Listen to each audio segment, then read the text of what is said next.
kapigsi. So, dito nakikita natin na merong trust issue dito sa inyo, sa pagitan nyo ng person mo. Feeling ko guys, parang merong tawag dito, inferiority complex itong person mo.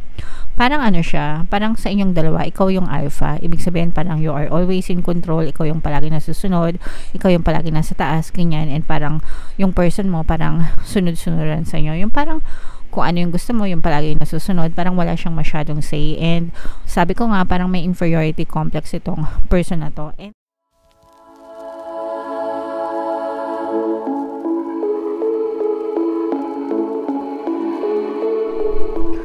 hello guys, hello Aquarius, welcome back to Pinay Pixie Tarot. Ang pamagat ng ating episode for tonight is Silip sa Pag-ibig. Ito yung ating love life kapalaran para ngayong December. Para sa Aquarius, Sun, Moon, Rising Sign, and Venus. General reading lang guys, pwede mag-resonate, pwedeng hindi. Combination ng positive and negative energy. Pwedeng ma-pick up yung energy nyo, pwedeng ma-pick up yung energy ng person nyo. Roles can be reversed mga kapigsi. If in case hindi kayo nakaresonate dito, try nyong panoorin yung video para dun sa zodiac sign ng person nyo guys, baka nandun yung energy nyo.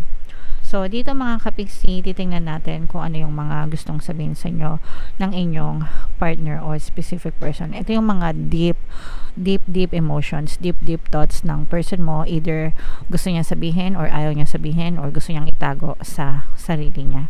So, eto guys, no, mukhang meron pinagdadaanan itong person mo. Pwedeng I'm going through a roller coaster of emotions. I won't admit it. So, merong pinagdadaanan itong person mo. So, pwede ito sa kahit anong status ng relationship nyo. Pwede kahit hiwalay na kayo. Pwedeng no contact kayo. Pwedeng in a relationship pa kayo pero hindi na kayo masyadong nag-uusap, ganyan. Pwedeng nagkakaroon kayo ng mga problema sa relationship nyo, which is usually normal naman sa isang relasyon. I don't want to be contacted right now. I wish to be left alone. So, kung ginosted ka nitong person mo or kung hindi kayo nag-uusap ngayon, mga kapigsi, sinasadya niya, no? Sinasadya niya na hindi mo siya ma-reach.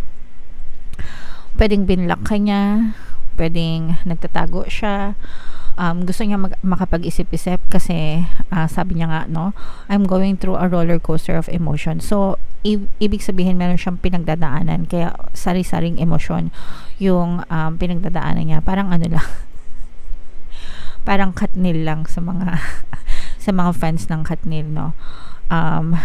I won't admit it, no, parang may dinideny siya. Dinedeny niya, in denial siya, ganyan. Pwedeng hindi niya maamin sa'yo, sinasarili niya for some reason, ganyan. And pwede rin na hindi niya alam kung paano i-explain sa'yo, kaya, or baka ayaw niyang mag-explain sa'yo, kaya gusto niya na mapag-isa. I am afraid that your feelings for me are not mutual. So, pwedeng pinag-iisipan ka nitong person mo, mga kapigsi. Kasi sabi niya, pakiramdam niya, yung feelings nyo, yung feelings mo sa kanila hindi mutual. Kumbaga parang hindi kagaya ng nararamdaman niya sa iyo, mga kapigsi. So, etong person mo parang meron siyang feeling na baka hindi mo siya mahal. This person may be overthinking. Pwedeng may nakita ito, pwedeng may narinig ito, pwedeng may nag-tweet sa kanya, ganyan. Na kung ano man, na hindi niya pinapaalam sa iyo, mga kapigsi, and sinasarili niya. And I'm also sensing na itong person mo parang takot din siya ng confrontation. He or she is afraid of confrontation, takot siya ng rejection, takot siya ng being neglected, and kung ginagawa niya yun sa'yo, it's because gusto kanyang unahan. Because this person doesn't want to be in that shoe, no? Ayaw niyang mapunta sa ganyang sitwasyon, kaya siya yung gumagawa nun. Kesa sa maramdaman niya yun, siya na lang yung magparamdam nun sa inyo, mga kapigsi. Okay, so may mga ganap, may mga hanash sa buhay itong person mo na hindi niya sinasabi sa inyo, mga kapigsi. I'm sensing na itong person mo parang may discover siya or something. Pwedeng ano din to, nagtitrigger ng kanyang childhood trauma kung meron siyang mga gantong experience, kasi I'm sensing na this person meron siyang fear of rejection and abandonment, mga kapigsi. So pwedeng meron siyang ganong klaseng history, broken family, ganyan, iniwan ng nanay, iniwan ng tatay for some reason, baka hiwalay, ganyan. So nakikita niya yon, pwedeng nakikita niyo yung similar pattern sa relationship nyo. That's why parang lumalayo itong person mo sa kanyang commitment. Alright?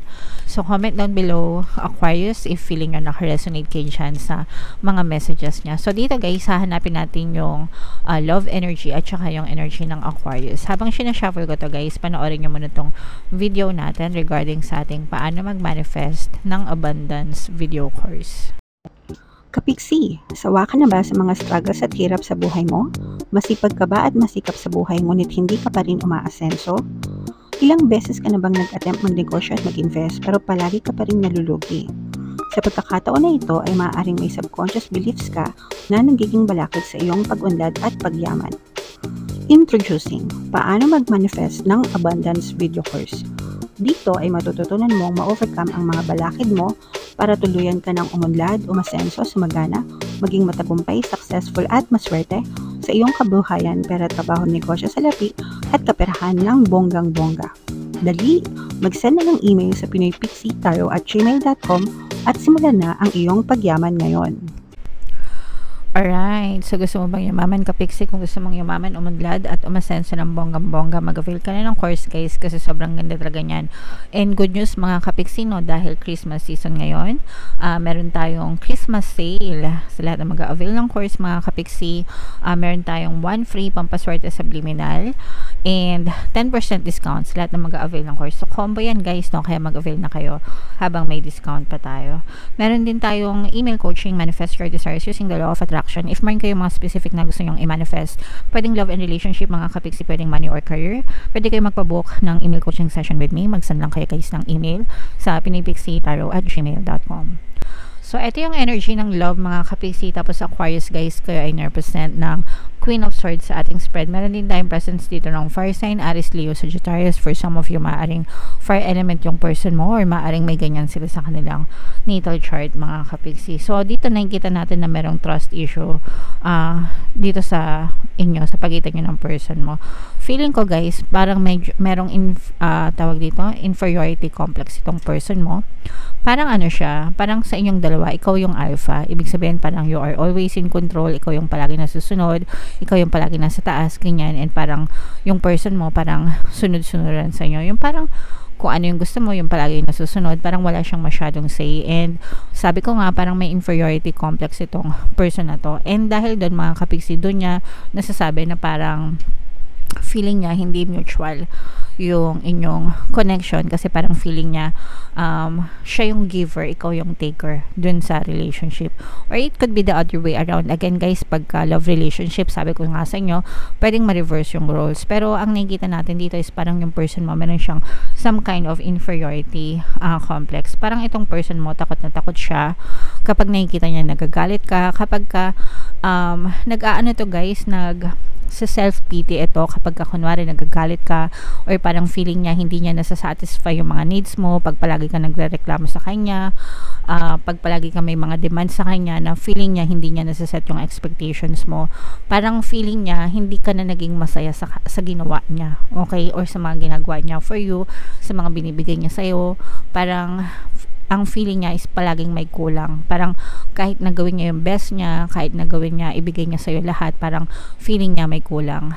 Parang palagi mo siyang hinahanapan ng fault and parang feeling niya puro yung hindi magagandang bagay or ugali niya or ugali mo yung nakikita niya. So parang yun yung yun yung tawag dito, umaandar sa isipan ng person mo. And this is the reason why this person is going through a lot of emotions, diba sabi niya nga, I'm going through a roller coaster of emotions, I won't admit it. Kasi itong person mo, mahal ka nitong person nyo guys, no? And actually this person wants to be parang forever sa iyo, pero dahil meron siyang ganong klase ng feelings na nararamdaman na parang ano ba yan, lahat na lang ng gawin ko mali, hindi ko na siya napasaya, lahat na lang hinahanap niya, parang palaging may kulang kahit binibigay niya yung best niya. And for some of you, feeling ko parang pinagdududahan nyo din itong person nyo kahit hindi naman totoo yung mga pagdududa nyo sa kanya, yung mga paghihinala nyo sa kanya.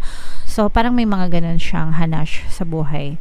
mga kapiksi. And yun yung reason kung bakit yung person mo parang lumalayo yung loob sa'yo, kasi nga parang this person feels that he or she is not good enough for you. Kahit anong gawin niya, parang hindi ka niya mapapasaya, mga kapiksi. Yun yung totoong iniisip or nararamdaman ng person mo. So kung nahihirapan ka na kausapin itong person mo, is because parang ayaw niya na malaman mo yung totoo, or pwede na sinabi niya na yun sa'yo pero parang hindi mo naintindihan, hindi mo na gets, and wala pa ring pagbabago sa relationship niyo. So yan, ayan o, may mga regrets siya, may mga, ayan yung sinasabi ko na parang kahit anong ibigay niya sa'yo, parang may kulang, parang feeling niya palaging may kulang, parang he or she was never good enough for you, mga kapiksi. Parang mataas masyado yung baseline mo or standard mo, ganyan, and parang wala naman siyang magawa kasi hindi niya alam kung paano ka papasayahin, parang ganun. So siguro guys, nasa ano lang yan, tamang pag-uusap or tamang pagsaset ng expectation. It's nice na sinasabi mo sa kanya kung ano yung hinahanap mo, pero you also have to listen to them, mga kapigsi, no? Kasi baka mamaya you're asking them pero hindi naman kinikinig sa kanila, kasi nga yung iba sa inyo parang meron kayong trust issue din with your person. So meron din tayong presence dito guys ng earth signs, Capricorn, Taurus, Virgo. So maaaring earth sign, may earth element yung person mo sa kanilang natal chart, o baka may earth element ka. So eto guys, parang nakikita natin itong cycle na to na paulit-ulit sa relationship nyo, and maaaring karmic din yung relationship nyo, mga kapiksi. So kailangan dito magkaroon ng forgiveness, acceptance, mga kapiksi, and kailangan nyo magkausap ng maayos nitong person na to, pag-set ng expectations, kumbaga. Baka kasi masyadong napupush na yung person, pero baka hanggang dun lang talaga yung kaya nila guys. Meron talagang ganun, no? Kahit na-i-push natin sila, hanggang ganun lang yung kaya nila. So pwede naman nating i-appreciate kung ano yung nabibigay nila. Kung ayaw nyo, edi you have an option to let go, diba? Option nyo yun, mga kapiksi. Okay? Kesa naman sa magkasakitan pa kayo, ganyan, diba? So kayo na yung bahala. Basta mag-usap kayo nitong person nyo, mga kapiksi. Kasi itong person nyo, feeling ko meron siyang pinagdadaanan, nasasaktan nito deep inside, pero parang hindi niya sinasabi sa'yo, hindi niya pinapakita. Okay? Alright. So, comment down below, Aquarius, if feeling nyo naka-resonate kayo dyan. Tingnan natin. May mga relationship subliminals tayo guys dito sa ating channel, no? Pampabalisa, pampamiss, pampabalik, ganyan. Libre lahat yun sa YouTube, mga kapiksi. And pwede nyo siyang i-combo-combo, depende sa sitwasyon nyo. Libre lahat guys, gamitin sa mabuting intention lang guys, wag sa kalandian, okay? Kung gusto niyo magpa-customize, mag-send lang kayo ng email. So ito guys, ito yung love message sa inyo, past life relationship. You've known each other you've known each other before, and ito yung sinasabi ko sa inyo na maaaring karmic yung inyong connection ng person mo. Pwedeng magkarelasyon na rin kayo sa past life nyo, and na-experience nyo na rin yan dati. So hanggang hindi nyo natututunan yung lessons dyan, it will always repeat, mga kapiksi. So kailangan talaga magkaroon ng forgiveness, acceptance, pag-uusap, mga kapiksi, para masettle nyo yung problema nyo ng iyong partner o specific person. Alright? So comment down below, Aquarius, if feeling nyo naka-resonate kayo dyan sa mga sa love life reading nyo. Ito pala yung ating 2024 kapalaran guys. Kung hindi nyo pa napapanood, panoorin nyo na. Super nice, super ganda. And ito naman yung ating success stories ng paano mag-manifest ng abundance video course. Click here to subscribe, mga kapiksi. Thank you for liking, sharing, and subscribing. See you again next time. I love you all guys. Have a nice day. Bye-bye.